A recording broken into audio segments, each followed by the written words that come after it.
जैसा कि आप सबको पता है, किसान आंदोलन चला हुआ है। किसान दिल्ली पहुंचे भी नहीं है और गिरफ्तारियां शुरू हो चुकी है। किसकी गिरफ्तारी हुई है और अचानक हुई है, वो सारा का सारा मामला बहन जी तो पूछेंगे। प्रियंका खरकराम जी हमारे साथ मौजूद है। बहन जी राम राम। राम राम। अच्छा, क्या कुछ मामला हुआ है, कोई बताओ थोड़ा। देखिए, मामला तो लगातार सोशल मीडिया पे आप लोग भी देख रहे हो कि पंजाब के अंदर जो प्रोटेस्ट चला हुआ है, तो पंजाब के अंदर जो आंदोलन चल रहा है उसमें हरियाणा से भी हमारे कुछ साथी जा रहे हैं, युवा साथी। और जो पंजाब में ये अराजनीतिक एक मोर्चा है जो जिसने इस आंदोलन की शुरुआत की है, जो इस आंदोलन का नेतृत्व कर रहे हैं, तो जो हमारे हरियाणा से इस आंदोलन का नेतृत्व कर रहे हैं और जो उस मोर्चे के अंदर भी किस सरकार के साथ जो टेबल पे बातचीत करनी है, उसके अंदर भी हमारे जो मेन लीडर है हरियाणा से, युवा लीडर है, वो शामिल है, किसान नेता अक्षय नरवाल। तो उनको 13 तारीख से जब चंडीगढ़ मीटिंग से वो इधर हरियाणा की तरफ कूच कर रहे थे, तो खनौरी बॉर्डर से उनको उठाया गया और उनके साथ मारपीट भी की गई और उल्टा झूठे मुकदमे लगाए गए। ये आप देख रहे हैं, हमने FIR का पर्चा निकलवाया है। 10 धाराओं के तहत उसके ऊपर मुकदमे दर्ज किए गए हैं। यहाँ तक कि सरकारी संपत्ति को फूकने के और अटेम्प्ट टू मर्डर के और धारा 144 तोड़ने के ये मुकदमे लगाए गए हैं। 307 धारा भी बताया जाए। बिल्कुल, ये देखिए आप, इसमें 307 धारा भी लगाई गई है। और देर रात ही उनको रात को कोर्ट के दरवाजे खुलवा करके और देर रात ही सुबह 4 बजे उनको जींद जेल के अंदर शिफ्ट कर दिया गया। अब वो 2 दिन से यहाँ जींद के अंदर जेल में है। सरकार और प्रशासन का रवैया बिल्कुल खराब है। सभी जगह हमने बात भी की है, लेकिन हम सरकार को एक बात कहना चाह रहे हैं कि जो आंदोलन का नेतृत्व कर रहे हैं, जो सरकार के केंद्रीय मंत्रियों के साथ टेबल के ऊपर बातचीत कर रहे हैं, यदि आप उन्हीं लोगों को उठा करके और इस तरह के संगीन मुकदमे, झूठे मुकदमे लगा करके जेल के अंदर डालोगे, तो कहीं ना कहीं फिर हरियाणा सरकार हरियाणा के अंदर शांति नहीं चाहती। हमारा एक निवेदन उनसे भी है जो पंजाब के अंदर लीडरशिप कर रहे हैं इस आंदोलन की।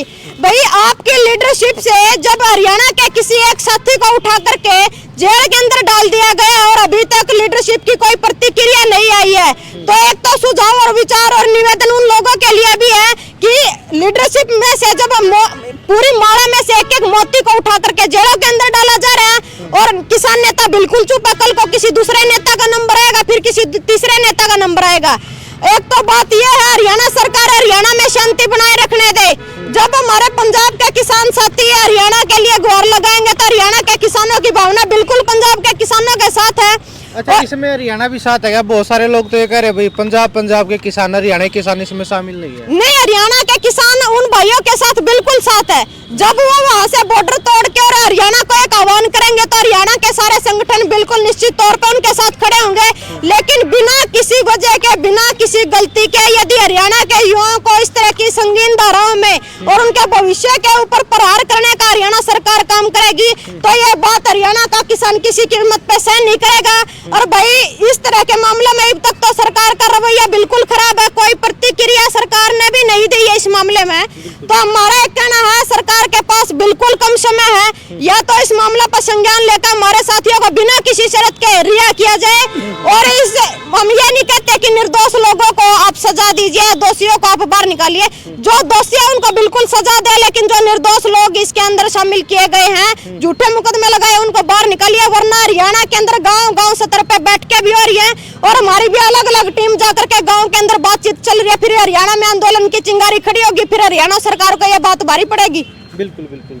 तो और भी साथी किसान यहाँ पे युवा हैं और उनसे भी पूछेंगे। भाई साहब राम राम। राम राम जी। अच्छा, एक बार अपना थोड़ा परिचय दो। सुमित लाठर जी। अच्छा, तो क्या कुछ कहना चाहोगे? जो किसान आंदोलन चला हुआ, बहुत सारे लोग तो ये कह रहे भाई ये पंजाब के किसानों का आंदोलन है, हरियाणा के लोग, हरियाणा के किसान इसमें शामिल नहीं है, क्या कहोगे? देखो, चर्चाएं चलती रहा करें, लेकिन किसान हो गए।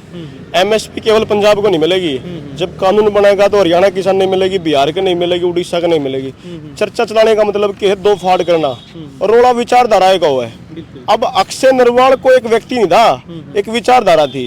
मेरे भाई बहुत एजुकेटेड पर्सन था, नेता तो बहुत सारे हुए, लेकिन एक टैलेंटेड नेता और ऐसा नेता जो हरियाणा का कुछ एक मनमुटाव था ना, उसकी दूर करने के लिए हरियाणा रहा था। और सरकार की पूरी ब्यूरोक्रेसी, पूरी IAS लोग भी उसको ऊपर लगा रखी थी। अगर भाई ये लड़का अगर शिव कुमार कक्का के साथ हरियाणा में आ गया, तो जो आंदोलन आज हरियाणा में गति नहीं पकड़ रहा, जो आंदोलन आज हरियाणा में उठ रहा, तो उसका उठाने का काम करता हो युवा साथी। बिल्कुल बिल्कुल। तो सरकार ने पूरी रेकी लगा कर रेकी पूरी प्लानिंग करके ने और कहीं ना कहीं मैं तो ये कहूंगा भाई धारा ये लगा रखी है, 10-12 धारा लगा रखी है, क्या ये वाक्य में ये काम किए थे या वैसे ही ठोक दी? देखो, एक तो भीड़ का कोई रूप नहीं होता पहली बात तो, और आंदोलन में असामाजिक तत्वों को उछारा दोनों नौबत है, और सरकार भी आंदोलन को तोड़ने के लिए कई चीज हो रहे। इस आंदोलन की अनदेखी नहीं हो सकती थी क्योंकि सामर्थ्य इसकी भीड़ बहुत ज्यादा थी, तो इसको तोड़ने के लिए असामाजिक तत्वों को उछा दिए, पथराव कर लिया। लेकिन किसान 13 महीने तक जब बड़ा शांति से बैठे रहे, आपने भी देखा है, प्रशासन ने भी चाह पानी सारी व्यवस्था करे है, और जो धाराएं लगा दी गई है, धाराएं तो एक प्रकार से आप देखोगे इनकी गहराई में जाओगे तो मामले तो और भी हुए हैं। ये मामले किसी पूंजीपति धनवान व्यक्ति के साथ हो जाए तो एक हफ्ते के में होता है कौन है। आपने ब्रजभूषण वाला मामला भी देखा पहलवाना का, स्टार पहलवान जी ने देश का मान सम्मान बढ़ाया था, उनकी एक FIR 3 लिखी गई थी, सुप्रीम कोर्ट में लिखी गई थी। बहुत सारे लोग है ना, किसानों को, जो पंजाब के किसानों को खालिस्तानी भी बोलते हैं, भाई ये खालिस्तान बनाना चाहते हैं इसलिए आंदोलन करे, इसके बारे में क्या कहोगे? भाई आप 30 रुपये में कहूँ हमें लड़ाई हो रहा है विचारधारा की, इस किसान को ऊपर सीधा टारगेट तो हो नहीं सकता, तो उसको खालिस्तान का नाम पे बटा जाओगा, हरियाणा वाले किसानों को कांग्रेस का नाम पे बटा जाओगा, महारा पार्टियां तो कोई लड़ा कौन है। ये आंदोलन निरंतर चलेगा, दोबारा सत्ता में आ जाओ बीजेपी और वोट ले ले किसी मामले को, लेकिन MSP लड़ाई 2 साल 3 साल लगातार अगली सरकार भी चल जाए। लड़ाई हो रहा है विचारधारा की, खालिस्तानी का गुमती पाड़े मारा मारे और करे कि जात की कि धर्म की, आप नहीं पता राजनीतिक व्यक्तियों के काम हुआ है। बिल्कुल बिल्कुल। तो भाई साहब भी मौजूद है। भाई साहब राम राम। राम राम भाई। अच्छा, क्या कहना चाहोगे अक्षय की जो गिरफ्तारी हुई है इसके बारे में? संगीन धाराएं बता रखी हैं, लगा रखी 10-11 धारा लगा रखी, क्या वाक्य में ये काम किए थे उसने, अक्षय ने? देखो क्या है, अक्षय जो है वो सोशल वर्क में इसने MA किया है और B.Tech भी किया है, और इसका एक विचार है कि मेरा देश मतलब किस तरह से आगे बढ़े। और ये सुना था कि वैसे पुलिस वाले चोर भी खुद बनाते हैं, गुंडे भी पुलिस वाले पालते हैं।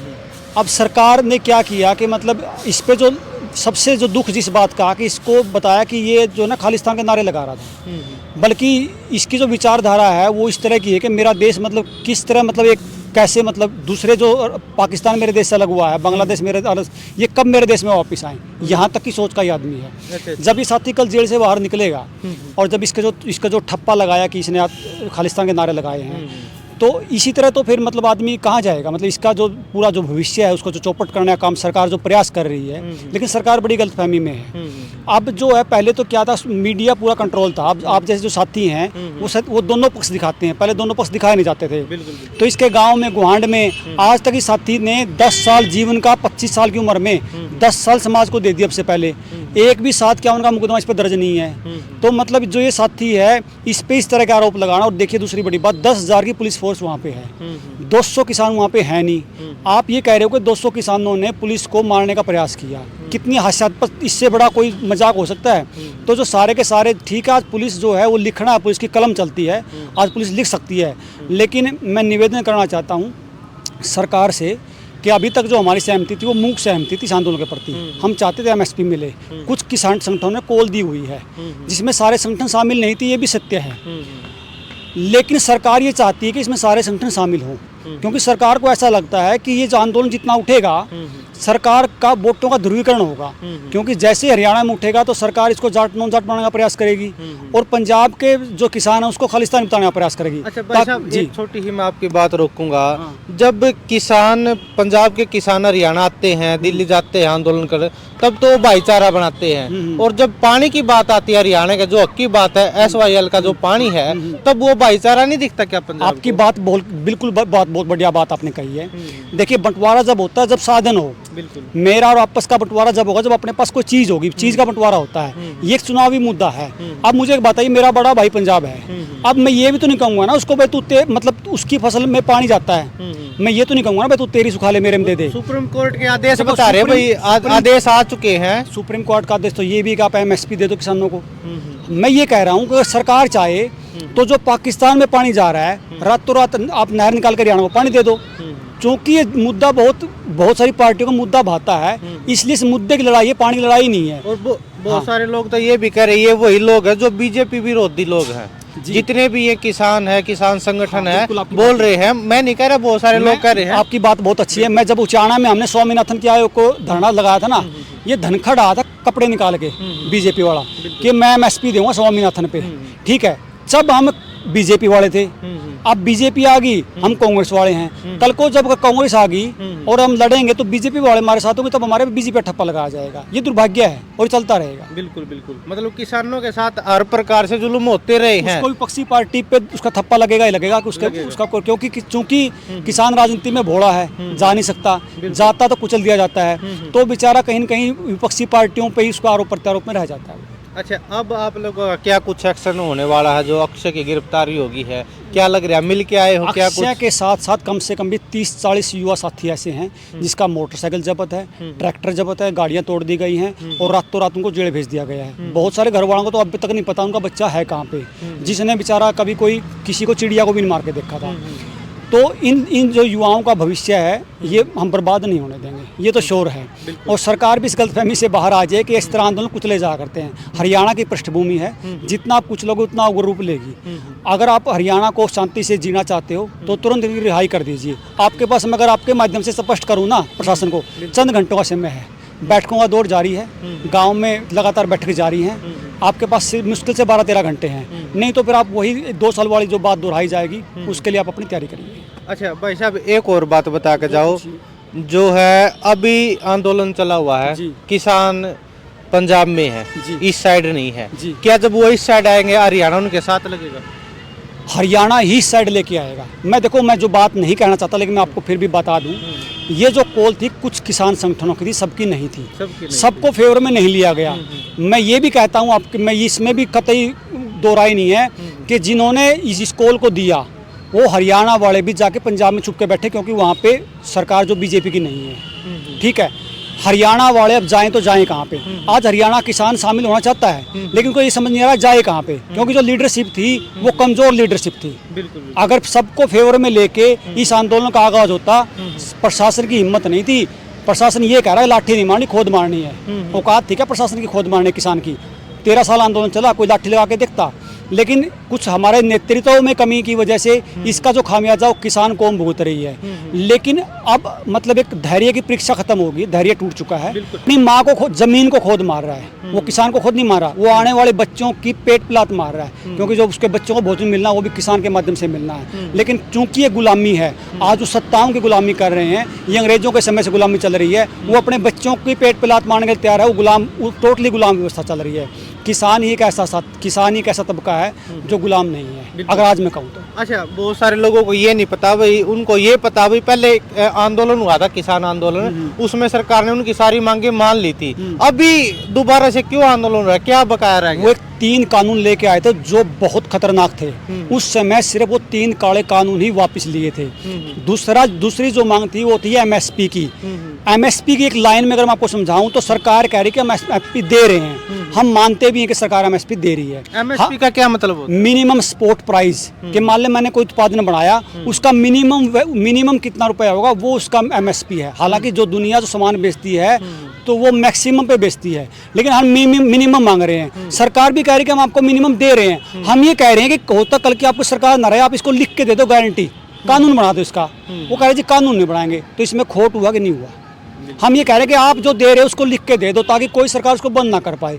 उसमें ही समस्या को, इसका मतलब उनकी खोट है, क्योंकि जो इंटरनेशनल कोर्ट है उसमें 12 में से 10 मुकदमे जो है वो सरकार हार चुकी है। WTO का प्रेशर है कि इन किसानों को जो आप एमएसपी दे रहे हो तुरंत बंद करो, क्योंकि बहुत सारी सरकारों ने बंद कर दिया है। मात्र 2 मुकदमे बचे हैं, जिस दिन 2 मुकदमे सरकार हारेगी किसान को एमएसपी नहीं मिलने वाला, मैं आज बता रहा हूँ। बिल्कुल, चलो धन्यवाद। फिलहाल भाई इस वीडियो ने जितना उसका है साथ के साथ शेयर करिए।